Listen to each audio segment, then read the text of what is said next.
अध्यक्ष महाशय, पूज्य गुरुजन वर्ग आणि येथे उपस्थित माझ्या प्रिय मैत्रिणींनो, सर्वांना माझा नमस्कार.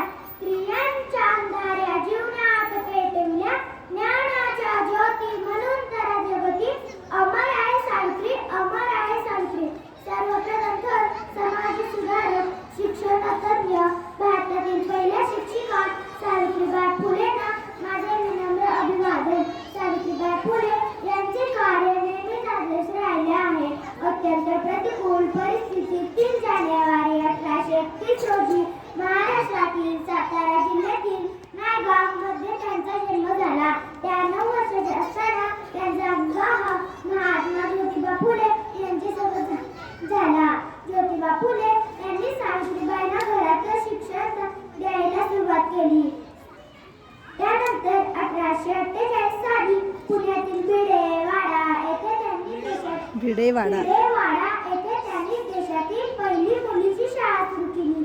मुलींना शिकवण्याची जबाबदारी सावित्रीबाईंनी स्वतःच्या खांद्यावर घेतली.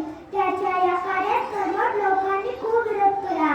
लोक त्यांना अपशब्द बोलत त्याच्या अंगावर शेण फेकत असेच, त्यांना जेवे मारून टाकण्याच्या धमकीही देत असत. मात्र मनात कोणतीही भीती न ठेवता सावित्रीबाईंनी आपले शैक्षणिक व